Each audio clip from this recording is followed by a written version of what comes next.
Worst new comedy promo is going to be on NBC this year. Nope. CBS? Nope. Cox Cable? Yep. Cox Cable? Mm-hmm. Yep. Mm-hmm. I said so. Mm-hmm. Yeah. Cox. Mm-hmm. Okay. Mm-hmm. Yeah. Mm-hmm. Cox. Mm-hmm. Yeah. Mm-hmm. Cox.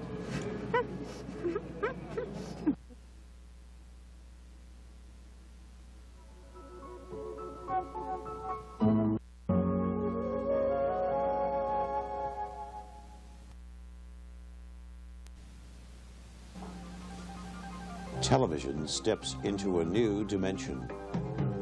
Genius and imagination created a new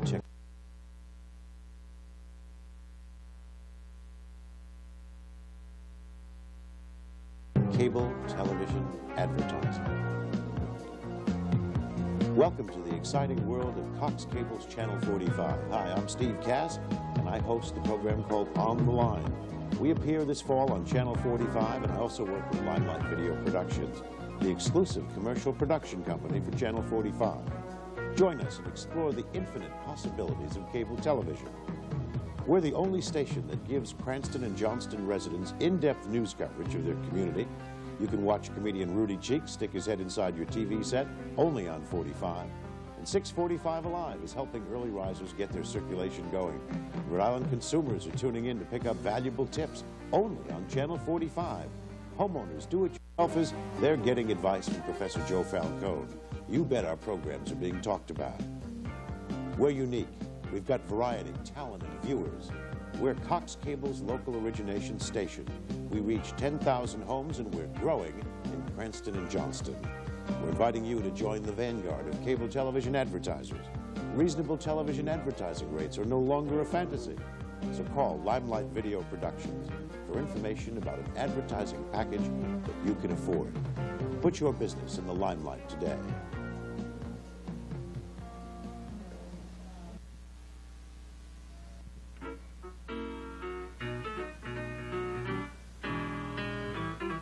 Club Genius, it's the swingin'est place in town. Club Genius, your IQ will come around. From green to brown, from up to down, from Stalingrad to Vegas. Hey, open up them pearly gates for Club Genius. Look out, hey, 7 pillars of Club Genius. When I hear the word culture, I reach for my TV guide. I reach for my TV. I reach for Club Genius. The only place to be. Hey, Club Genius. The only show to see. Mary had a little lamb. Louisiana had food stamp fraud. And you've got Club Genius. No cattle mutilations here. Club Genius. Advance to the rear at Club Genius. Club Genius. Club Genius.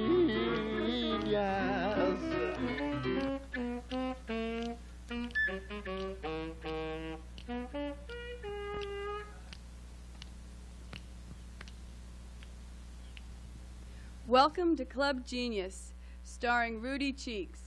Rudy's guests tonight are the Incredible Casuals, David Greenberger and Ken Eglin from the Duplex Planet. Blind Stuffed Shells and Sicilian John Malak discuss the history of the Italian blues. And a visit from Ajax Basugian. And now, here's the star of Club Genius, Rudy Cheeks!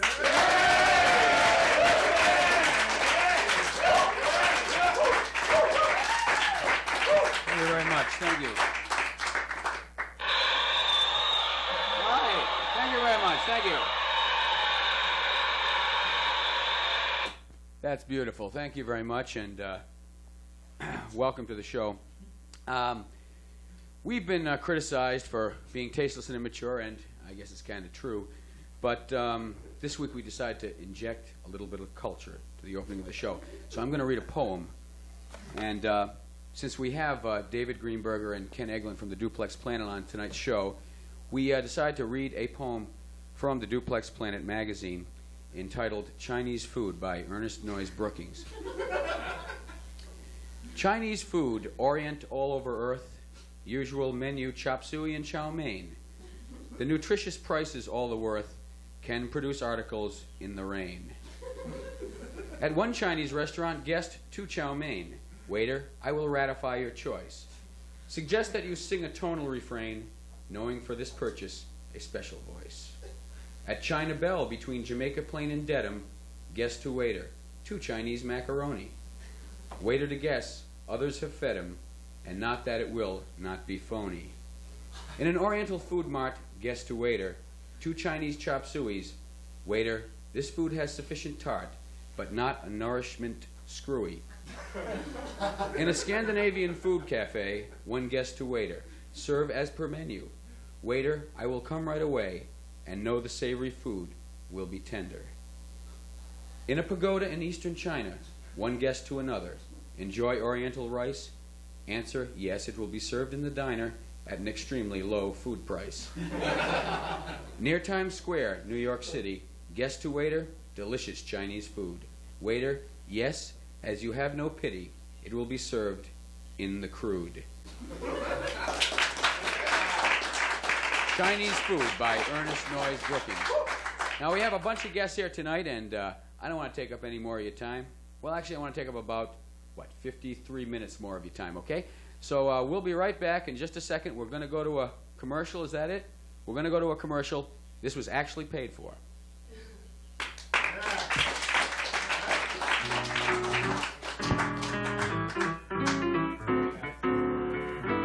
Welcome to Leo's Bar and Restaurant in Providence, Rhode Island, where the elite of New England society dine regularly. You will be served by our gracious staff of waitresses, who will see that you are given every courtesy.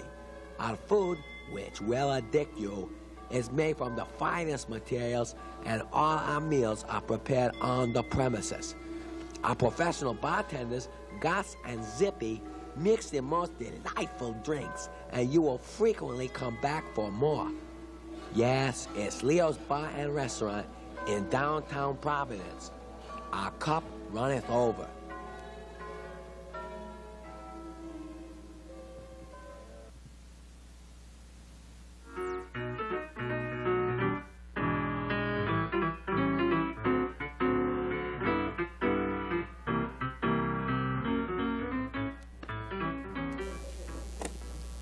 Thank you very much. Thank you. Welcome back to Club Genius. Welcome back. And we have the distinct privilege right now to introduce you to our very special musical guest for this evening from Cape Cod, Massachusetts, the Incredible Casuals, right over here. The Incredible Casuals.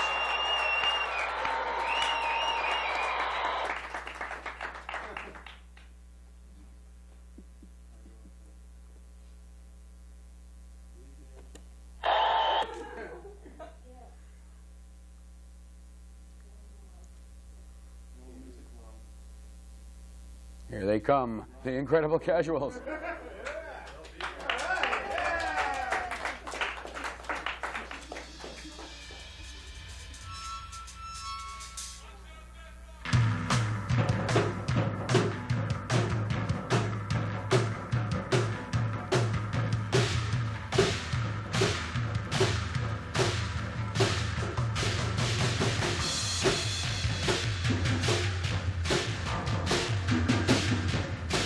Well, I told you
Well, folks, I got to tell you something right now. Hey, the set's falling. You know what? We're having some technical difficulties. Hard to believe, but we have some technical difficulties. Whoa, look out. The guys in the band are being assaulted by the set right now. Whoa. Hey, whoa. I can't believe it, boy. Everything just seems to be going wrong out here at Club Genius. Is this genius? No way. Okay, let's try to get down that list of difficulties right now. A, we blew a fuse. Is that true? B, I assume we're still on the air. Is that true? Good assumption. Okay, we're still on the air. A, we blew a fuse. Then, guess what? As my friend Chucky, who used to put his hand in front of his face, say, guess what? All the time in front of everything. Guess what? Can we interview the band? Sure, come on out here, guys. Let's bring the band back. The Casuals. We're going to talk to them for a few minutes. Technical difficulties. Come on out here, guys. Oh, yeah. Okay, just clip on these lavalier mics.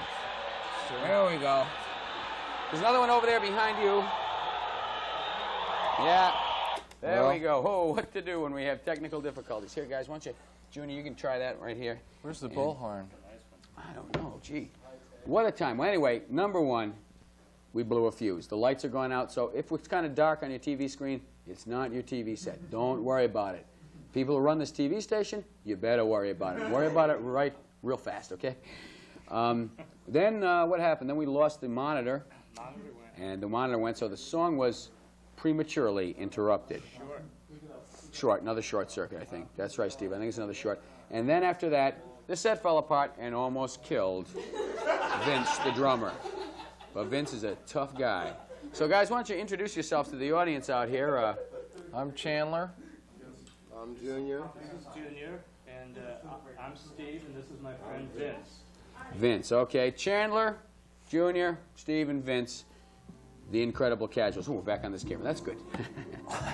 Well, guys, hey, it sounds cool. We're getting some. Do you guys also do Steely Dan records? Huh? Do you guys do Steely Dan tunes?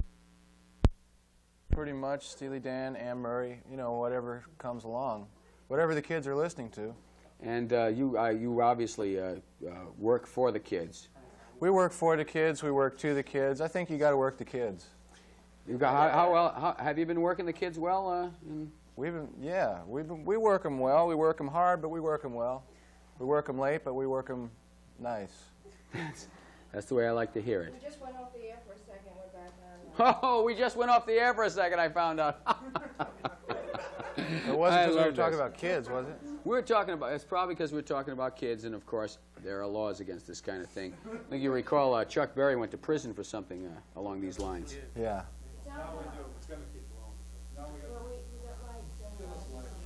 Okay, we're going to kill a few lights. You guys all set here in the studio? Okay, guys, we want to check sure. David over here, running around like mad. Pretty tough when you're operating a camera, but seem to have things under control now. And we were talking with the Incredible Casuals about the kids. Kids today. Kids today. Hey, there's something the kids like. It's the rock and roll. All right. And is there? Do you It's our song. Hey. All right. Well, that's something. Now, do you think, for instance, Steve, the kids today are different from the kids of yesteryear? I think they are different. Mostly younger. Shorter. I think younger and shorter. Today are just so much younger than. Younger and shorter. Well, you know, I think there is some scientific evidence to possibly question that concept of them being shorter. I think that they're alleged to be taller, but they seem to be shorter to you guys. Well, I don't think it's that we're getting taller, although Vince might be, but the rest. But yeah, I think people are getting shorter. I think it's the new thing. And now, this is for short people as well as tall. This is your album. Can you guys tell us a little bit about the album? This is the Incredibles. The Incredibles. I'm screwed up right. The Incredible Casuals album. A lot of people just call us the Incredibles. Well, I think it's pretty incredulous, and this is a terrific record. This is from my own personal record collection. You guys tell me a little bit something about the songs on this record. That's our Summer Fun Maxi EP.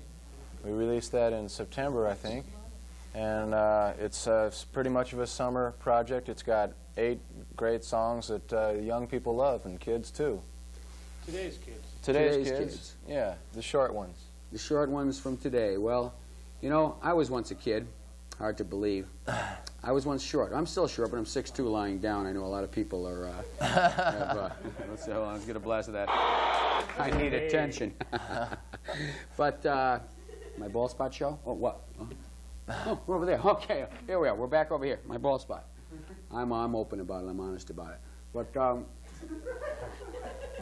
okay, so my interview technique is lacking. So what? Who cares, huh? This is my show. I can do what I want at the cable. I think you should do your own thing, you know. I would do my own thing, but instead of my own thing now, another point, kids, don't use these cheap razors, right? See what happened to this? Lip got cut. Want to zoom in on that art there? My lip that's cut? Can you zoom in on that? Look at that. Nasty gash. That's gross. Nasty gash. Okay, what, you want to try it again? Okay, Tom. What do you think? Should we do the first song or the next song?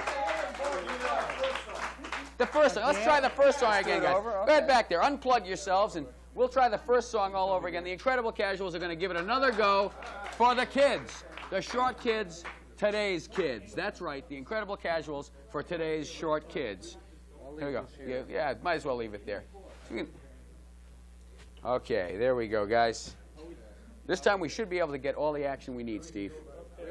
Yeah, just unplug that and leave it there on the on that beautiful chair. That's right. Okay, we're going to have the Incredible Casuals for you in just another second. As soon as they get queued up. Are we about ready in there in the control booth? We're just about ready, gang. Yeah, we're doing these.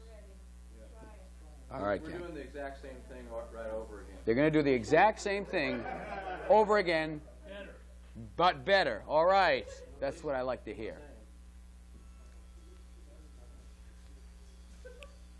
The Incredible Casuals.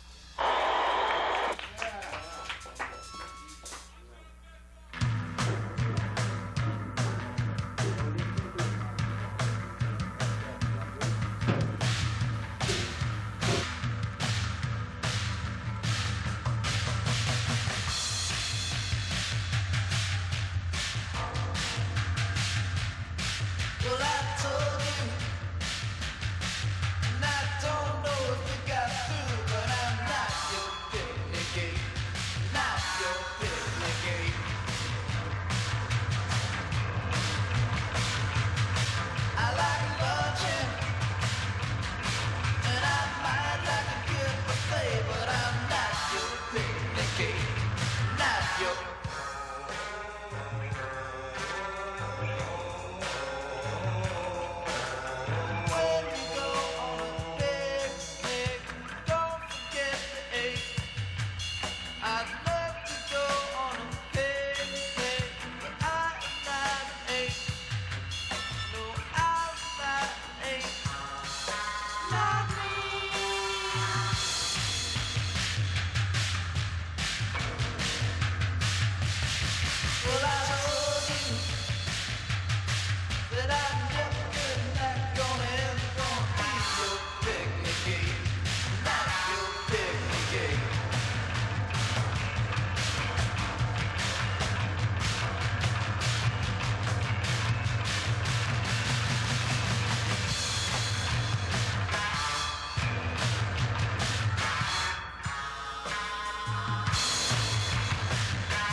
Picnic Ape, the Incredible Casuals. Picnic Ape, the Incredible Casuals. Let's hear it for them. Yeah, let's hear it for them. All right. The Incredible Casuals. What a time. All right. Holy cow. Hold on. We got a show to do, folks. Please. Please, we've got a show to do. Hold it back, please. Okay. Picnic Ape, the Incredible Casuals. Boy, that was incredible. Now, what are we doing? We're just sitting around here? You want me to talk? I wanted to talk to the guys again. Hey, let's have them do another number. What do you say? Let's do another number. You guys about ready? You got to get your guitars. Okay, let's see if we can stall for a few minutes and get their guitars. I'd like to show you some of my musical talent while we're stalling here. I got to change my shirt too, okay? Okay, Chandler's going to change his shirt. They're going to get their guitars. And this is the way it is in showbiz. Tom, got any suggestions of what we should probably do to stall while these guys are kind of screwing up the entire show? Well, nothing personal, but They're going to get them. They're going to be all set. There they are. Yeah, let's see what they're doing out there. Can we take a look at the Carter and see what the heck these guys are doing out there? What is that? Okay, there they are. Oh, they've got their guitars. That's good. There's a very good sign. All right. Yeah. That's it. That's beautiful. I love this. I love this live TV. I love the way it works. I love the way I look on it. Look at that. Man, burn out a camera with that shine. That's what they tell me anyway. Okay, let's go, huh? Let's go. The Incredible Casuals. Let's go.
Let's go! There they are. Yeah, the Incredible Casuals. Let's go, the Incredible Casuals. All right, let's really hear it for them. Let's blast that out there. The Incredible Casuals. What a bunch of beautiful guys, the Incredible Casuals. Thanks a lot, guys. That was great. I know those songs are bound to be hits with the kids and everybody else out there, including our next two guests who are coming to you from the Duplex Planet. That's the Duplex Nursing Home in Jamaica Plains, Massachusetts. And we have here David Greenberger and Ken Eglin. Nice to be here. Now, for just a few minutes, possibly, Dave, you could tell me a little bit about the Duplex Nursing Home and the Duplex Planet.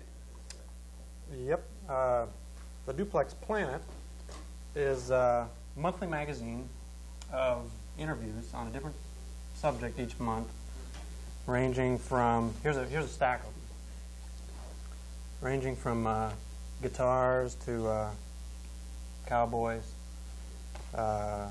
cavemen, saxophones, all different subjects. Each month, the residents at the nursing home talk about the different subject. Some of them, Ernest Noyes Brookings writes poems on the given subjects, Chinese food, and right, the poem that I read earlier was an Ernest Noyes Brookings poem, and he's a regular contributor to the Duplex Planet with his poetry. And David has brought with us from the Duplex Nursing Home Ken Eglin, who is the music reviewer. And Ken, what do you think of the Incredible Casuals? You listen to that? Very well. They're very nice. I like them. You like the music? Yes, I do. yeah, let me find you Ken's Corner here. Ken's Corner is Ken's Find a sample. yeah, a sample of Ken's work here. Ken listens to records and then reviews them for the magazine. I'll find one. And we thought we'd talk to Ken a little bit about some of the well, some different musical trends and musicians that he's enjoyed over the years. Ken, what do you think about, let's talk to you a little bit about Elvis Presley, who was real big in the 50s. What do you think about Elvis? Very wonderful. He was very, very wonderful. One of the greatest that I have met. I think the boy, I miss him. I really do miss that man. He's, yeah, he died just a few years ago, right? Please don't use that phrase. All right. Use Boot Hill. Okay, Boot Hill. He's hit Boot Hill, but Elvis? He was one of the greatest. And his voice was? Something beyond, I can't express. He was simply out of this world. He was great. The man was simply great, honest to God, and tell you the truth. I don't think you get anybody. I don't think you get anybody today that would touch him. I doubt it. Well, now, there's a boy, young boy, from Australia. Tom Jones is trying, but he cannot reach Elvis. He belongs here. That voice belongs here. It will stay until somebody comes along, which I doubt, but they may be. Well, of course, you know, Ken, in the 60s, the Beatles were all the rage. What do you have anything to say about the Beatles? Oh, the Beatles were simply great. They were really great, and I can't understand why everybody says, I was a fan of the Beatles. You got 3 or 4 people makes that statement, which is wrong. What do you think happened to the Beatles, Ken? They don't come back. No, they won't come back. Ringo, he is set for life. I know that in Hollywood. Oh yes, he has got it. He's got it made. Where will McCartney go? I don't know. Now he's trying his best, but give him a chance. Give him a chance. He get up there. They all will get there some way, because they all stick together, and they still think of Elvis. And of course, the Beatles, they're not from this country at all, right? Now that's what puzzled me. I thought they come from me. I saw them on TV in different outfits, English outfits, you know. And I thought they ran like a mingle. Then I found out Elvis comes from down Tennessee, down south. Well, I guess they all come down there. I don't know. Yeah, so the Beatles, they figure they came up from down south. But they are good. They were great. Yes, they were simply great. Remember any of their songs? Oh, I heard some of them. I heard some of them.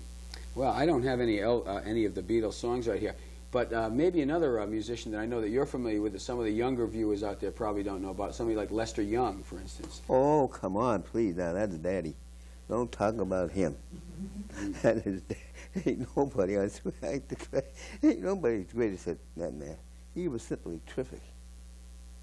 Oh, he had other boys with horns, but Press was it. He was just simply it. I can't ever understand why. I asked him one day, how can you blow that thing with a cigarette going in your hand? And he just looked at me, boy, let me tell you something. I said, go, man, go. Hey, he was out of this world. Now, Press is something that God, you have to love. Just talking to him. He's an asshole. He'll laugh. He'll make a joke once in a while. Not too often. But him and that hat of his. There's only one man who wears that hat in the world, and that's him. No matter where you go, you see that hat. You turn around the corner, there's that hat. There it is. Then you know who it is. It's Press. Right under the hat. Mm-hmm. That's right. Pork pie hat, right? Yeah, yes, indeed, baby. You better believe. And you get that horn with him. You can. You go to rehearsal. But he was Press. Run into him down the streets now and then, Ken? Baby, I don't play with Boot Hill. No, I don't. It has nothing to do with Boot Hill. Now, Presley did his time. He did his stretch. He made his records. He blew his horn right. He had the world. He had the United States right where he wanted them. Like all the other boys. Oh yeah, got a few other boys. They got the world, got them right there. You will hear some of those boys come up later. Yes, you will. Any other horn players that you heard? I mean, nobody's going to touch Prez, but any of these other horn players you heard that you really like, Ken? Yeah. Well, one that I like very much, he passed away on me. But I can understand why people think Harry James made I Cry People. No, that's wrong. Harry James, he grabbed it. But the man that made that song is Buddy Berrigan. Buddy Berrigan? Not Buddy Berrigan. What's his name? Bolton. Buddy Bolton. There's David, our cameraman, happens to be a jazz expert, of course, and it says Buddy Bolton. That's Buddy Bolton, right, Ken? Is that the guy? No, not Buddy Bolton. Forget it, Dave. Okay, look, we're going to cut to a commercial right now. We'll be right back with Ken and Dave from the Duplex Planet.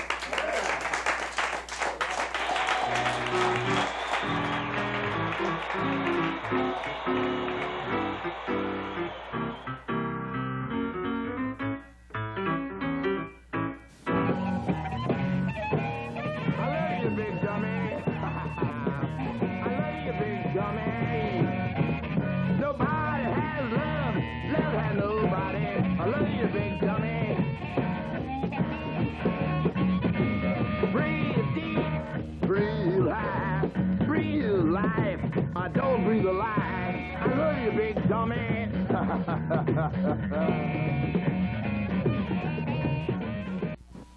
Announcing the real Girl Scouting.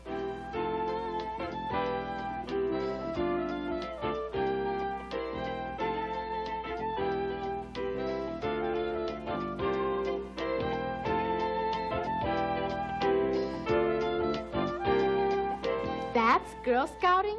That's Girl Scouting. Really? Really! The real Girl Scouting, now playing at your local Girl Scout Council. Okay, we're back here, Club Genius, and we're back with David Greenberger and Ken Eglin from the Duplex Planet, Duplex Magazine. You take a quick look here with the camera.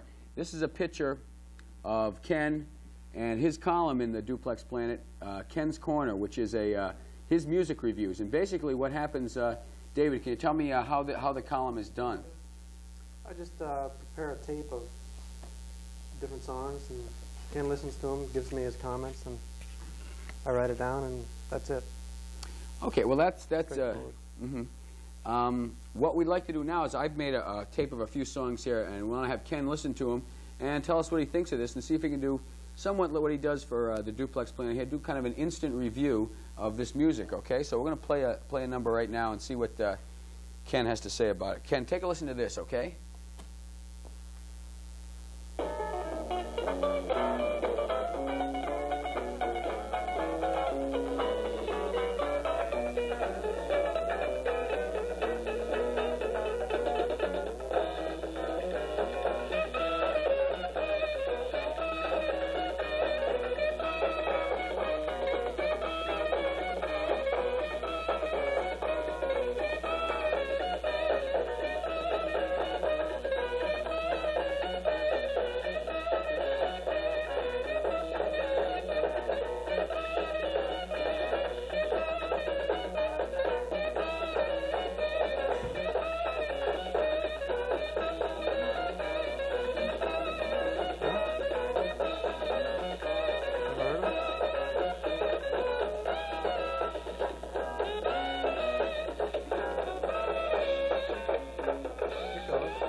There's one shortcut, Ken, and what do you have to say about that music there?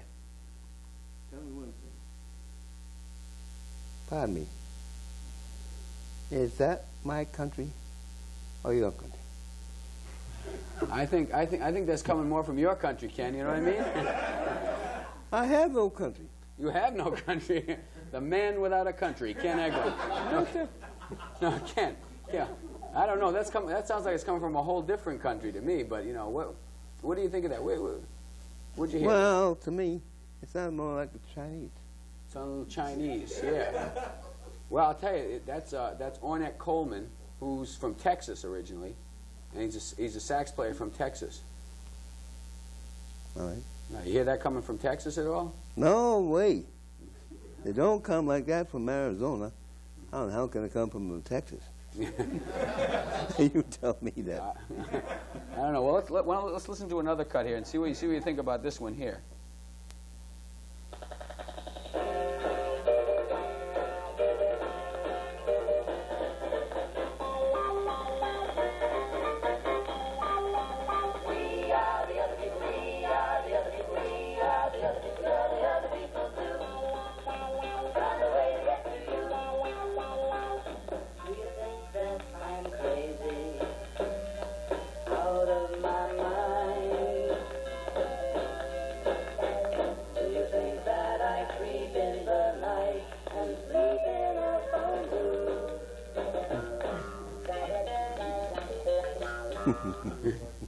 All right, there's that cut. Now, what do you have to say about that, Ken? Odd. I've heard that song before. No, that one, they don't play that on the radio much. That's from back 1967 or so. 67. 67. Ooh, baby, listen. Wait a minute. Wait a minute. I was in this world. I was on another planet. I was on another planet. I swear to God, I was on another planet. Yeah. 67. Yes, I was on another planet. You were on another planet in 67? Yes, I was. Well, Ken, I mean, that's thinking about the space program. Now, I don't think that was right. What planet? What planet was that? I mean, no. On the side of Mars. On the side of Mars. On the other side of Mars. Yes. So you didn't catch this song at that time. No, no way. This was not what was going on the radio on Mars. No, I don't think so. No. That wasn't the beam. Okay, let's try one more here and see what Ken. This is from this planet.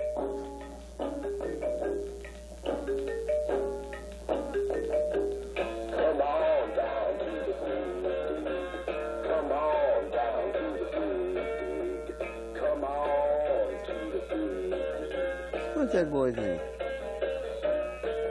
Singing the Smithsonian Institute Blues. Singing the Smithsonian Institute Blues. The way it's going, the pretty top hips. I know you just can't lose. The new dinosaur is walking in the old one shoe. Come on down to the big dig. Can't get around the big dig.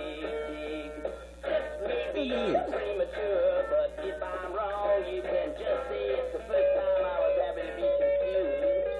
Singing the Smithsonian Institute Blues.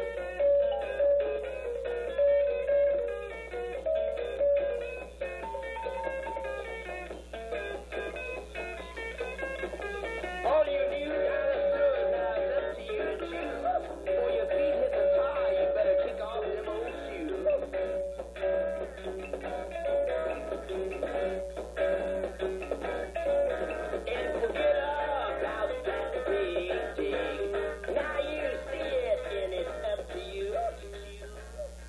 Well, Ken, what do you think about that one? That's where do you think that one's coming from?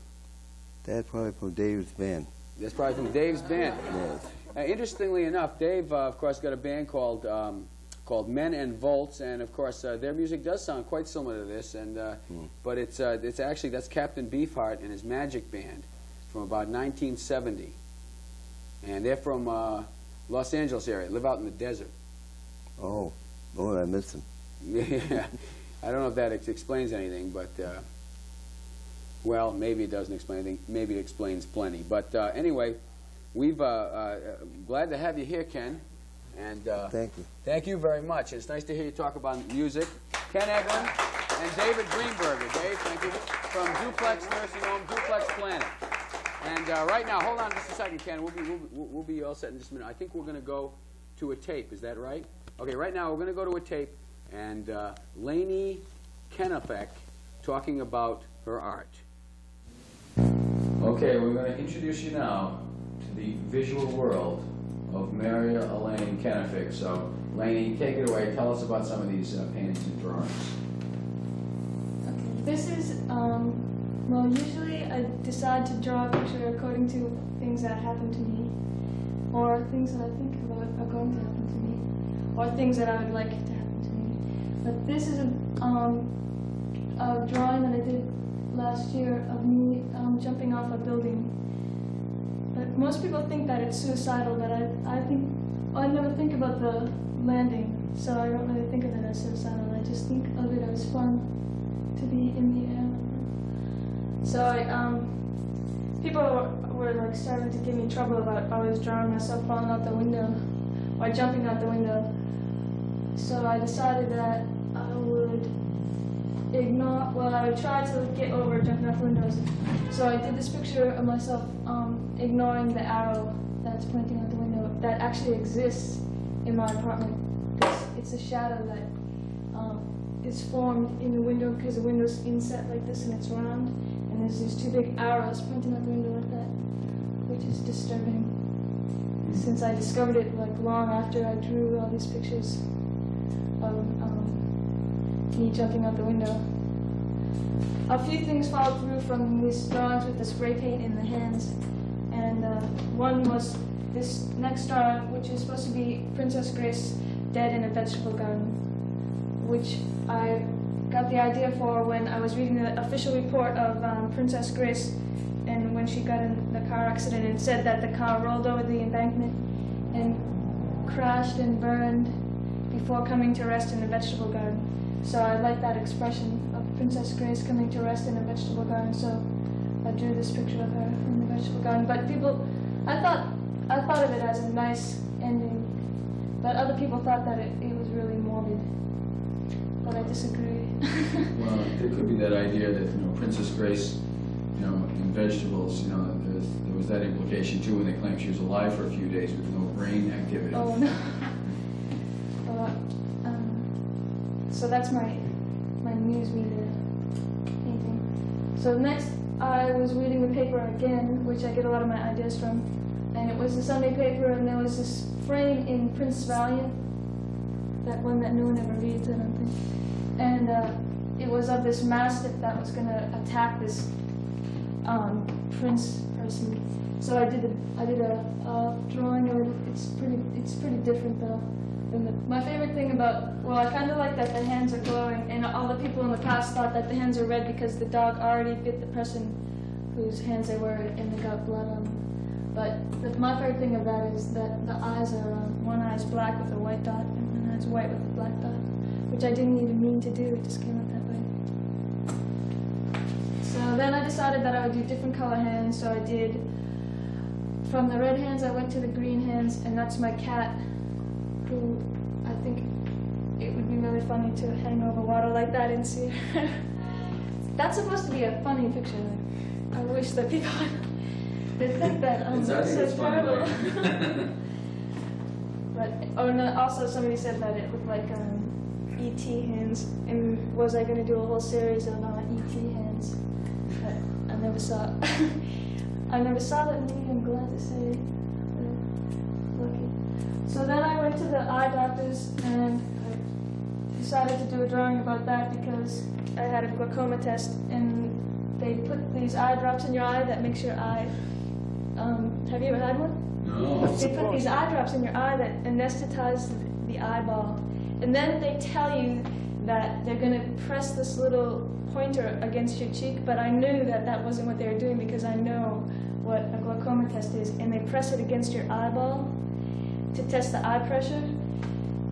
So I could, whenever I get really nervous and I'm in a chair like that, I start to laugh, and I look like I'm some crazy person because I'm just laughing.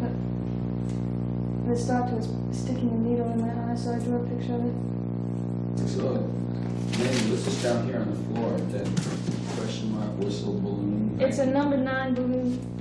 A number 9 balloon. Yeah, well, it's one of these things like you blow up and it spins around. I didn't even know if they had. Oh, I know what you mean. Yeah, I didn't even know that they existed. That's just smart I am.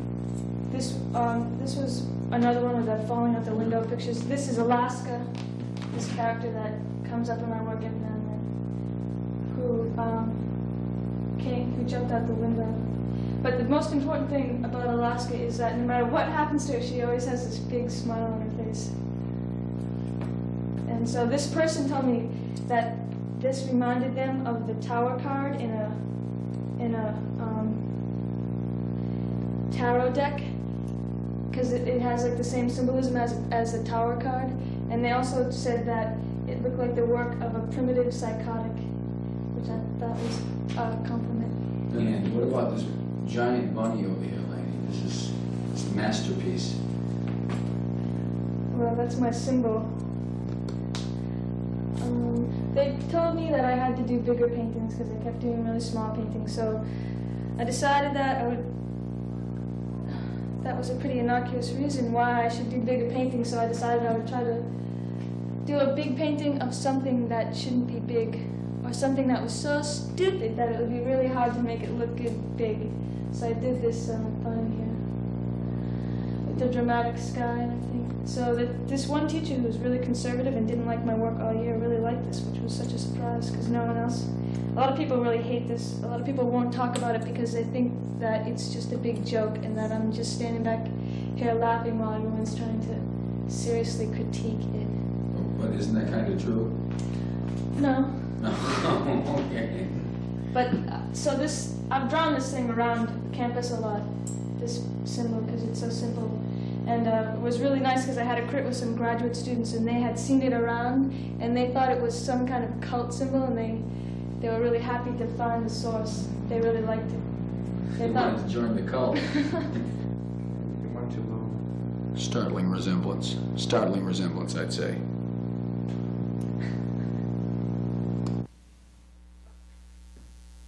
Okay, we're back.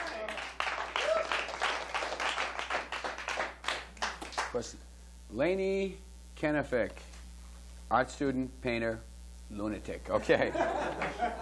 Nice to have you. Nice to have that. Right now we have a couple more guests. I want to change my tape right here. Nobody gets on this show without applause. But now I have our guests, two ethnomusicologists, Blind Stuffed Shells and Sicilian John Malacca. And there they are. Thank you. Thank you. Thank you very much, guys. Nice to have you here. And of course, you want nice to be here. That's good. That's good. And you it's so warm in here. It's like Italy. It's a lot like Italy in the studio, huh? What's the warm feeling? A warm feeling. Well, it could be these cigars. It could be these very burning lights that just blew out earlier. But could be the women too.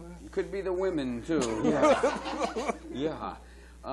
You fellas are experts in the history of Italian blues. Something I know a lot of people know very little about. What can you tell me about the Italian blues? You want to talk or you want me to talk?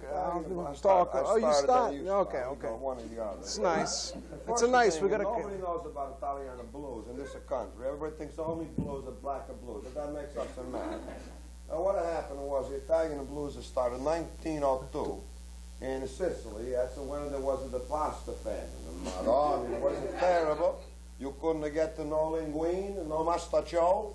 No bow ties either. No bow ties, no nothing. Everybody was starving, you know. So you notice that when you listen to the black blues musician, he's always going to complain. He's a woman is gone. He doesn't know what he's going to do to have the fun. See, it's the place, you know, the black. About the Italian blues Let me tell you about the black. He always sings about his belly. That's for example, the first Italian blues musician was a man named Pasta Panza. That was his name, but that's how you would translate the macaroni belly. That's where the leather belly got his idea for his name. Pasta Bonds. Pasta Bonds. Hey, why don't you... Guys, apparently there's been a sound problem here. I was just saying the first Italian blues musician was the name of Pasta Bonds. That's a macaroni belly. And he was the one that taught a leather belly how to sing. A leather belly went over his house, and a lead belly ate too much of lasagna. Oh, he says, Madonna, my belly feel like a lead. Pastor Panza says, that's your name. But all the time, anyway, the Italian musicians, and my friend is going to talk, we sing about the food. You see, for example, a modern song that we made up together, we sing a little bit of few. That's called the Ragu Blues. So what happened is this guy, he loses a woman, and now he can't make the homemade sauce. He got to have the sauce in the jar. It's no good. It goes like this. I got the blues, blues I can be. I got the blues. Sing it. Blues I can Sing be. it, senor. I ain't got no homemade sauce since my baby left me. You have a bow tie. Blues, blues all night long. He got the Ragu blues, blues all night long. Ain't had no sweet sister. Since that lady been gone. Aren't you glad? Okay, the homemade sauce blues. That's very interesting, guys. I'm going to tell you something. He's not really blind. He's not. This you mean this is this guy's a fake? He's not. But the problem is that all the clubs that we work in Italy, you can't see nothing. You get in trouble. So that's why he started to say he was a blind. I got blind in Sicily. You got blind in Sicily. It seems to me that you've been blind a few places in the States, too. Possibly here tonight. I got the blind in Sicily, but it had nothing to do with work. No. No. I got blind for the same reason you almost went blind. I don't recall that incident, but... Your mother told you go blind. Okay, I think I do recall the incident. I recall it with some hesitation. Hey, maybe you could have got us a job, but we can't. All we do is that we loaded the machines for some guy, a cigarette We pay a machine. cigarette machine. Yes. We can't get no worker because nobody wants a blues, a mandolin, a blues, a concertina. Show them how you play the blues, a concertina. Blues, a concertina? Yeah, show them how nice you play. You gotta get What's the it like concertina. You know what the concertina is? Like it's okay, you take it like that and you go. Oh, that's terrific, eh? That's enough. He has the stroke. He's all. The man's what a else do you genius. want to know? You guys have been playing, and of course study the art. Any other? Well, we don't play too much in this country. We used to play in Italy. We used to play the heel or toe circuit. The heel and toe, heel to toe, back and forth. Back and forth. Let's make it a circuit. They call it the Achilles circuit, right? Well, falling arches. Falling arches. That's when we lose the job. Yeah, it is a touching ballad. Now, you fellas, what else can I say about you guys? Very little, I guess.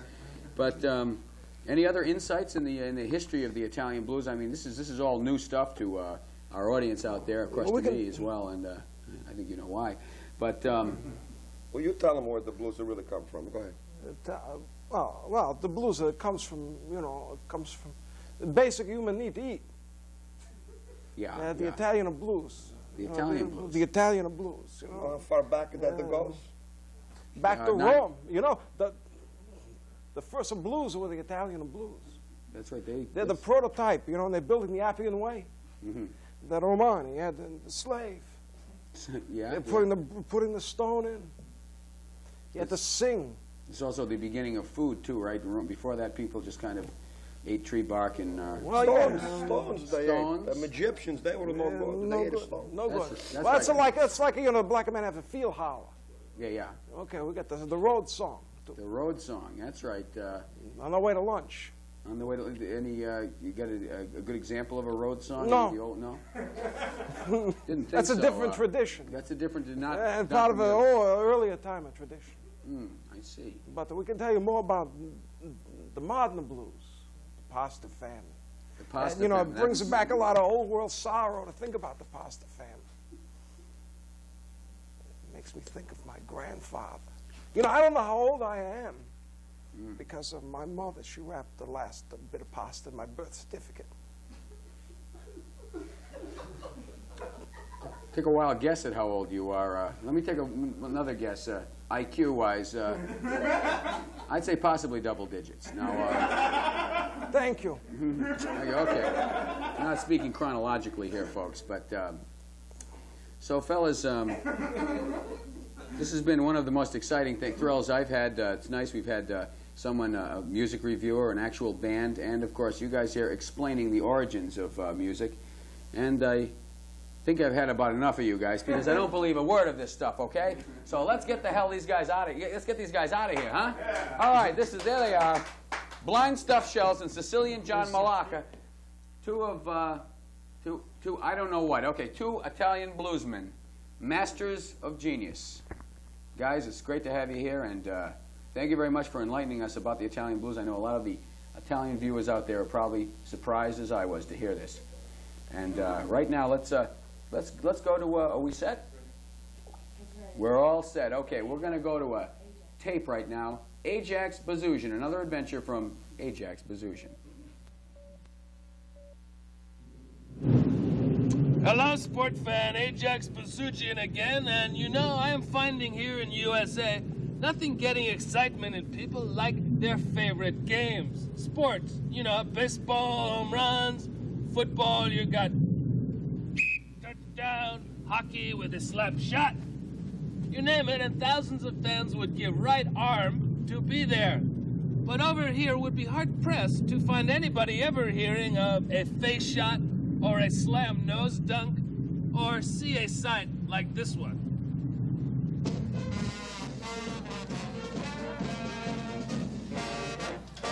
That's right, it is me riding high above crowd at Armenian New Year's Nose Bowl Parade.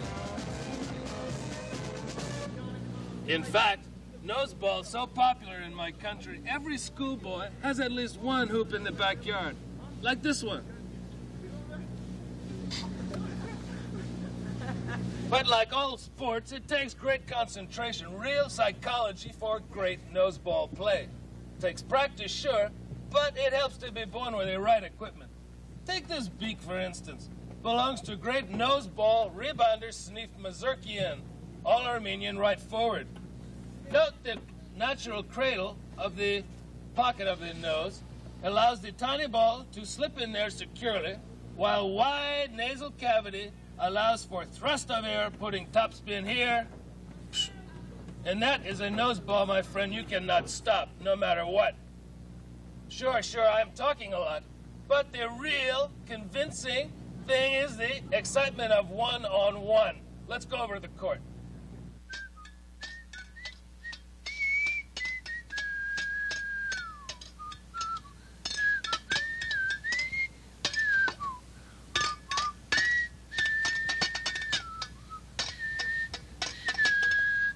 Boy, some workout. But before hitting the showers, I know a lot of you youngsters want to get started in your own noseball league. Two important things first. First of all, look in the mirror. If in the middle of your face is something closely resembles tail fin of 57 Plymouth Fury, you got it made. But instead, if you are owner of Peter Pan-style nose, you go out for golf maybe instead. And I know you kids are qualified who want to send away right away for my personalized noseball practice kit. Works like this. You do this all day long. You never have to bend over once, left or right. Works wonderful. Comes in its own sturdy carrying case. So I see you next time when we learn about nose darts. So long, and remember this little Armenian phrase, it's not how big your nose is that really counts, it's what you got inside.